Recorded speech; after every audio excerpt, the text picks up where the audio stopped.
Well, starting off in number 10, it is Fantasy War Tactics R. And yeah, the names is as generic as it can be, but stick with me here. This is essentially what happens when you take your classic strategy RPG mechanics and streamline them for mobile without dumbing them down. The grid-based combat feels chunky and satisfying, with terrain actually matters for once.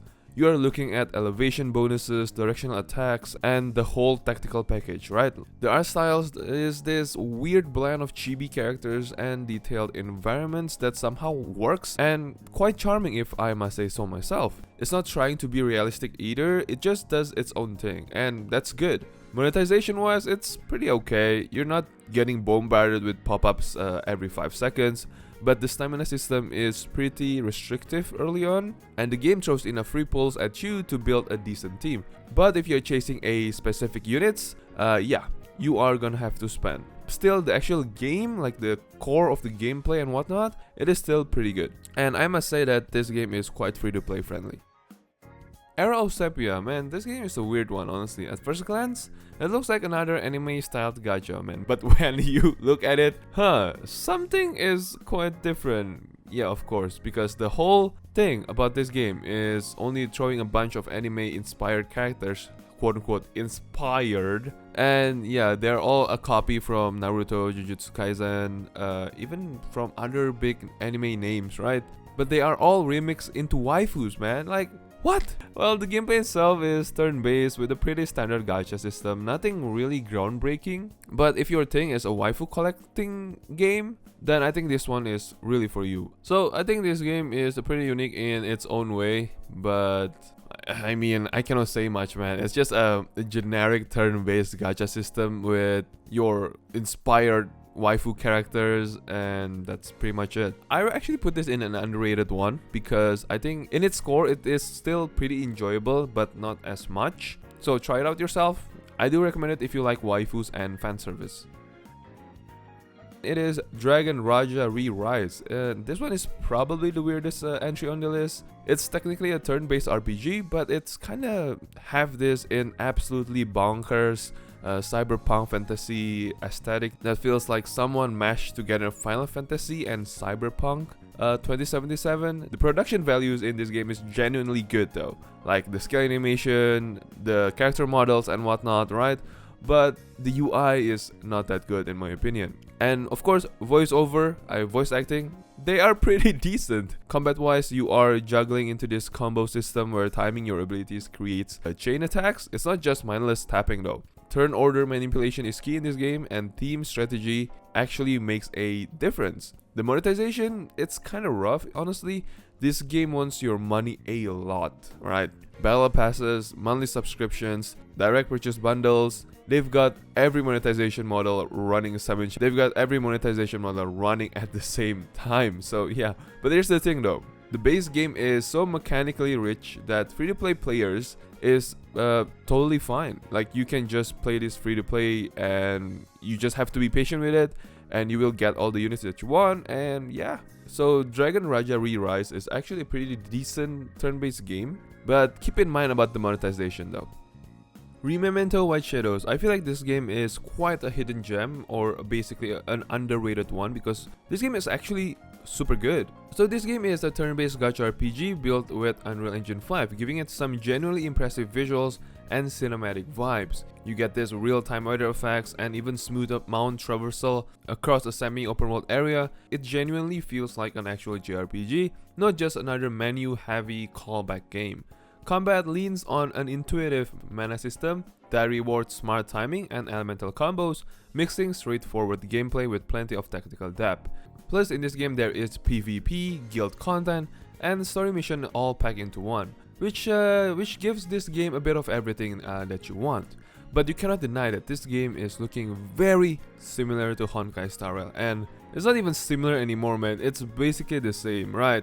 The turn-based combat, the cinematic ultimates, and you know, even the camera angle is very same. So I think if you like Honkai Star Rail, you know, the gameplay wise, I think you will really enjoy this one, because this game has a darker vibe and yeah, it's not that vibrant, and there is PvP if you want whales. So yeah, go and give this game a try. I think it is pretty decent. So yeah, you will not waste your time playing this game.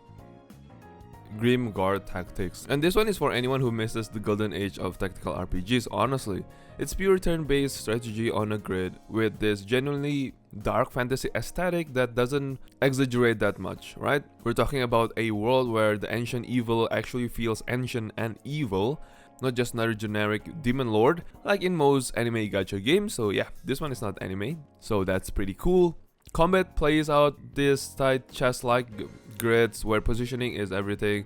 Every hero has their own movement range, attack patterns, and synergies with other units. The difficulty kinda ramps up once you hit mid-game to end-game, and boss fights, man, they will absolutely wreck you if you are not thinking carefully. The art style again in this game is gorgeous, honestly. It's like hand-painted dark fantasy that reminds me of old school D&D artwork. Characters actually look battle-worn, man, and the environments feel oppressive, and the skill animations have this weight to them that makes every critical hit feel so satisfying. Now, the monetization, if you are pulling for heroes and while the game gives you a solid starting roster, the really interesting units are locked behind gacha, right? And the rates, they aren't terrible, but here's the thing, duplicate heroes are needed for upgrades, same like in Honkai Star Rail or just any gacha game nowadays. And that's where it's kind of a turn off, honestly. Well, you can farm shards slowly, like very slowly, or you can pull for dupes. PvP is basically pay to win territory, so yeah, take that for what you will. But the PvE content is absolutely doable for a free-to-play player, and if you're smart about your builds and team composition, yeah, you will just mow down everything in this game. So this game is pretty cool, pretty good. It's kind of different than most of the games on the list because of the art style itself. Yeah, I recommend you guys to try this game out because it's kind of good. Number 6, Brown Dust 2, and yeah, I know, this game is just for Gooner, man. If you're a Gooner, just play this game. No explanation needed, but if you need an explanation, yeah, the Brown Dust 2 is a grid-based, like turn-based, grid-based, I don't know how we call it right, because it's kind of unique in a way. So you set your characters in this grid base, and then you just press start, and then it will automatically play the game for you, or if you want to just manually play it, you can too. It's turn-based, it's pretty unique. I like it though. The art direction in this game is, I don't know, man, it's it's fan service material, okay? That is probably the best way I can describe it for the art direction in this game. Oh, I forgot to mention that the story in this game, voice acting, story, everything in this game, just the writing, right? They're pretty good actually. So if you want a good writing in gacha game, this game is definitely the one for you. Now, monetization is where it gets pretty mixed in my opinion. The game's generous with pulls, but the real money is from the upgrade system, right? The skill upgrade system. You need duplicates to max out your abilities, and while there are alternative methods, they are time gated to hell, man. Free to play is absolutely doable again for story content and most PvE, but if you want to go for the PvP, I think you gotta whale in this game. For me, if I'm going free to play, I would just, you know, focus on the PvE content, never touch the PvP, but again, that's really up to you. So yeah, just go with the PvE, man. PvE, they have a lot of content in this game. It's awesome.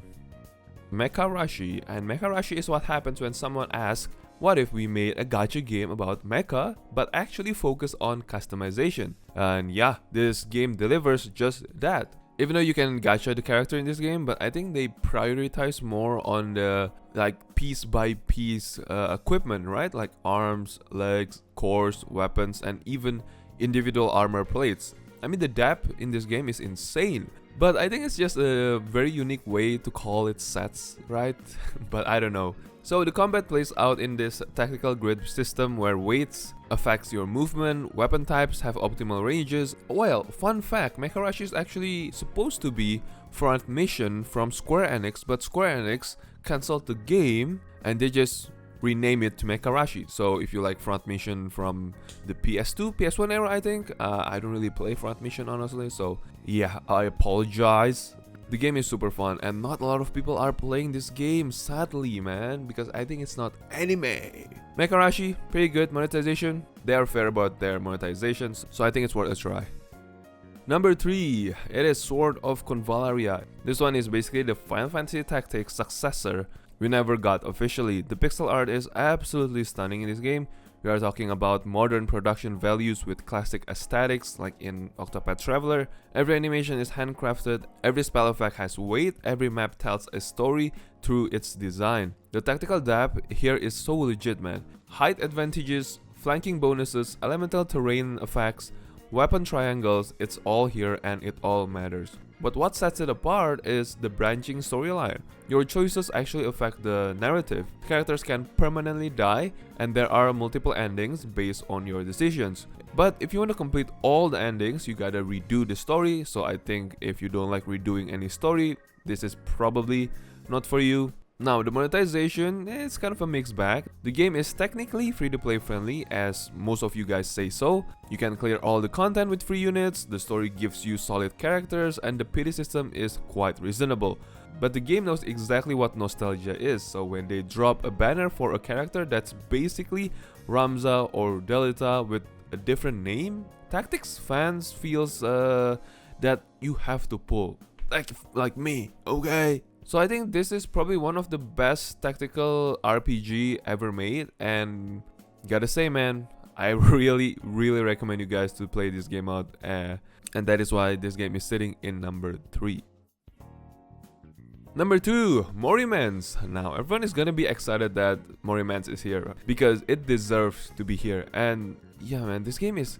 So imagine Slay of the Spire had a baby with Bloodborne, and that baby was raised by H.P. Lovecraft. It's a roguelite deck builder gacha with this absolutely unhinged gothic horror aesthetic. The character design are genuinely unsettling, not in trying too hard in a way, but in this very eerie, creepy kind of way. So very unique, I like it, and the gameplay, as it is a roguelike game, it is very addictive.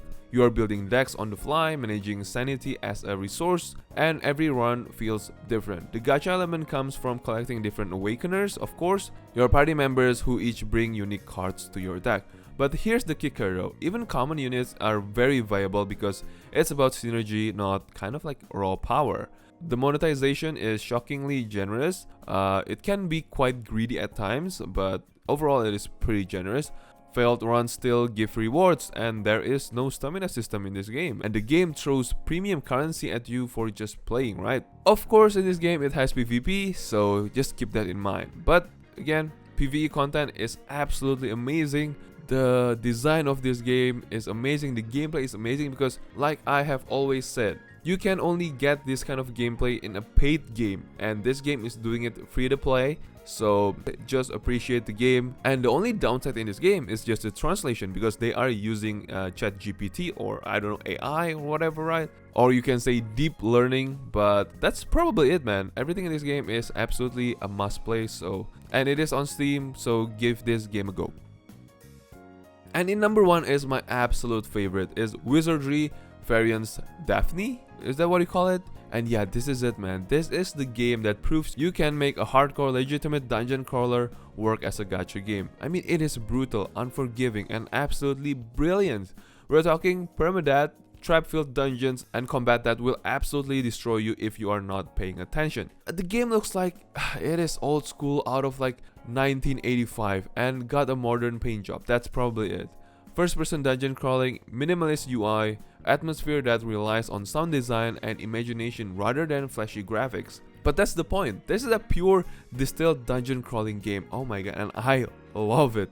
It is scary, it is very a thriller, right? And every step matters, every encounter could be your last encounter, every piece of loot feels so earned, and oh my god, this game is good.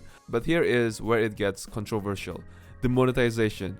They are very aggressive, but it is also weirdly optional. Like, you are pulling for characters, sure, but that is so common that getting attached to specific units is almost discouraged. You can absolutely free to play and play this game because the game's difficulty is the real gate, not the gacha. I mean, yeah, you can whale whatever, but come on, man, the challenge is still there. So even if you whale, you will still not just gonna mow down everything like in Honkai Star Rail.